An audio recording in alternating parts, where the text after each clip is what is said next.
Hey YouTube, Desert Knife Guru. We're going to do a folding knife review today. We're going to start off with just a carry option that I found worked for this particular blade. This super lightweight EDC blade. This is going to be just a Columbia shirt that I wear. Awesome shirt. But normally you have a shirt like this, breast pocket, and you're going to have just a pad of paper and maybe a pen. There's a CRKT pen. We'll talk about that in another day. But we're going to be talking about this knife right here. The Benchmade 530. I got this in June. And I've been carrying this, and I wanted pretty much, I kind of read up on all the pros and cons. I went through quite a few videos, and I wanted to just do my take on this knife. I heard a lot of negatives, some positives, but I figured we'll give it some time. It'll be, what, 5 months? I don't know, just give you my take on this knife. So we're going to do specs. We're going to do, let's take this shirt off the table here, and we'll do specs. Overall length is going to be 7.4 inches in length. Blade length is going to be 3¼ inches long. And the blade is going to be a modified spear point design made out of 154 cm, and you'll see that it looks almost kind of like a double-edged dagger design, but this is a non-sharpened weight reducing swedge. And I'll tell you, this out of the box, razor sharp. It's got the Benchmade logo on this side, and right below it, the light's picking up, right below it, it says 530, which is the model number. And we'll flip it over, and it says Mel Pardue design. Trying to get that so the light picks up. And then back here by the thumb stud it says 154 cm. And then what does it say right there? 40. What the hell? No, I put that on there. This was a gift from my parents for my 40th birthday. So I took this up to Recon 1 when they had the sidewalk sale. And they laser engraved that on there just to kind of benchmark the 40th birthday of me. So I just stuck that on there because it was a present from my parents, so I can remember when I got this knife. So I don't know, I thought that's kind of cool. Well, let's go through the whole thing here.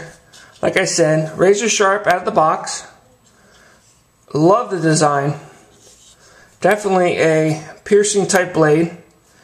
It's super thin back here, and that's just basically to go with the whole thin profile of this whole knife. Dual thumb studs, which are super small, super thin, but they work really well. Super fast deploying. We're going to talk about the thumb studs in relationship to the handle. The thumb studs are running on the same profile of the thickness of the handle. They wanted to keep this all at the same thickness. So I don't know if the camera will pick it up or not, but you'll see that it all runs in the same thickness. So that was all part of the design. I brought my scale in, so we're going to weigh it. It does have it on the Benchmade website, but I figured I had the scale here, so I'll weigh it. So we'll zero that out, and we'll stick that on there. And we're at 1.95 ounces, so just under 2 ounces. So that's definitely a super lightweight blade. The handle material is going to be Grivery. So I've heard of Grivery for, let's say, the Cold Steel Spartan. They use that type of material. It's a very hard polymer plastic, very durable. I've already dropped this on the asphalt, and it doesn't really, it doesn't really make any marks in it. It's a very durable material. You'll see the kind of fanning texture right here. That's basically when you grab it, you're kind of holding it like this. It gives you additional texture for your thumb. Not much of a thumb ramp, but they do have some jimping kind of built in there. It works somewhat, but it's not super functional. And then down here at the choil, where the actual thumb studs go, you'll see it kind of gives you a kind of a choil that your index finger will lock into. But not a huge choil. So ideally your index finger could ride up there and get sliced. But the texturing is also on the opposite side. Dual thumb studs, which I said. Has great ribbed texturing back here.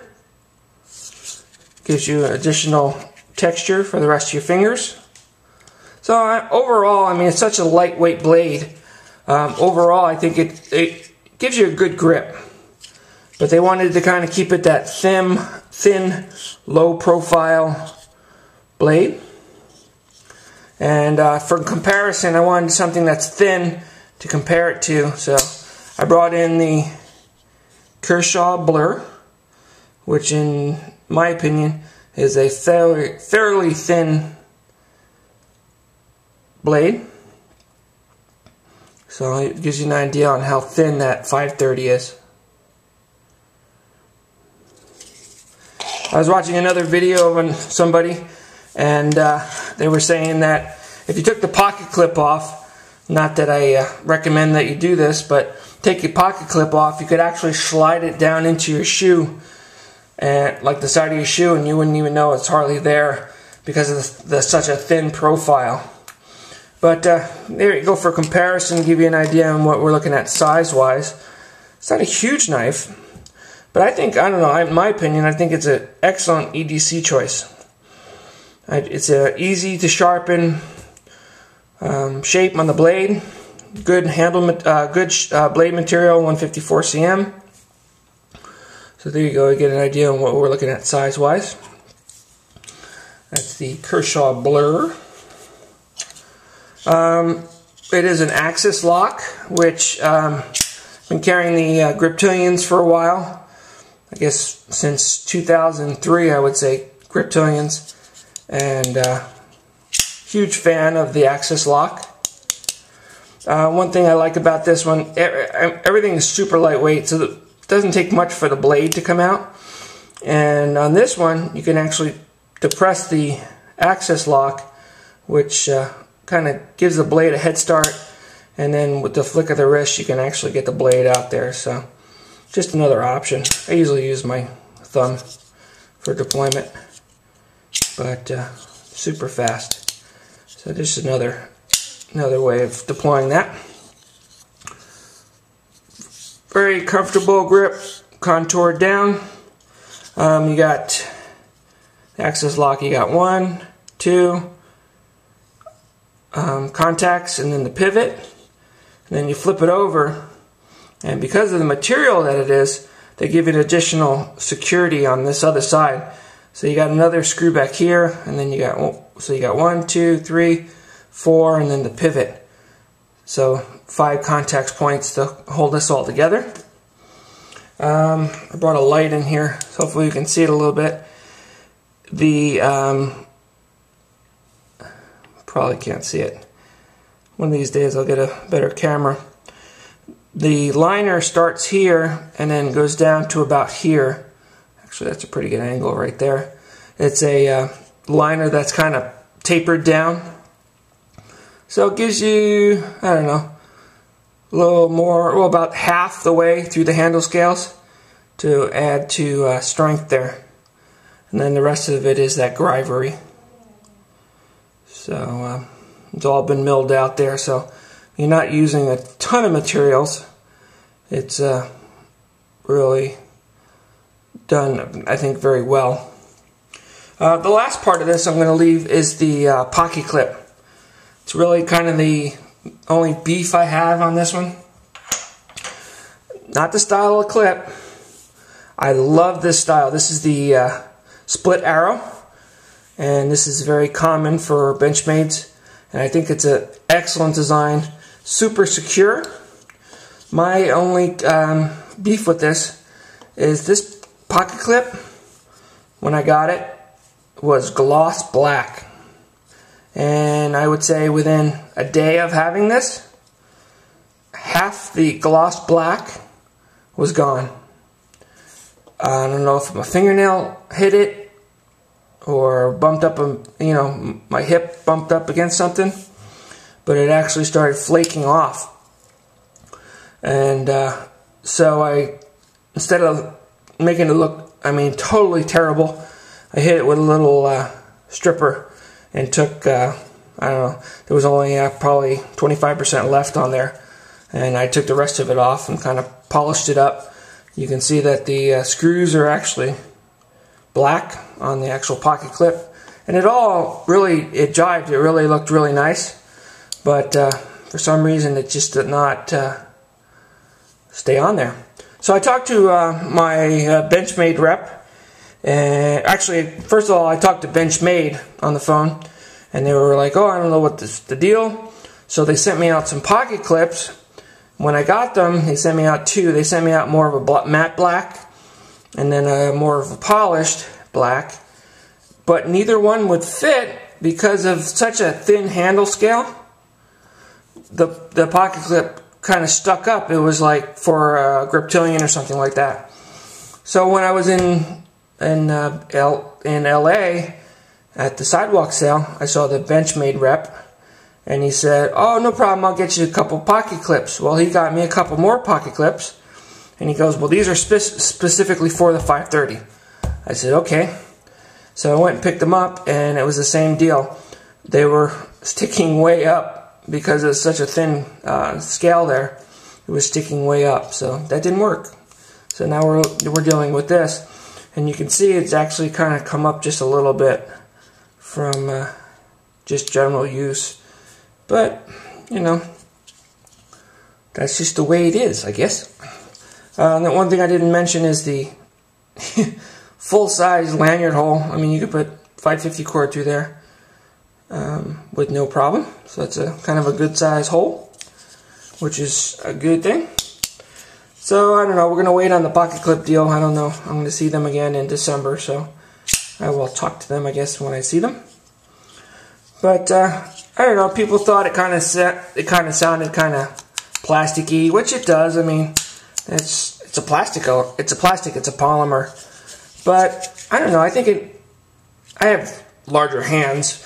I think it actually is a good blade, good size blade. 3 1/4 inch blade, so it's a good size blade. But for a less than 2 ounce knife, I don't know, it's kind of, you have to think that it's pretty good compromise for what you're getting for the size of the knife. But I think that's going to be it.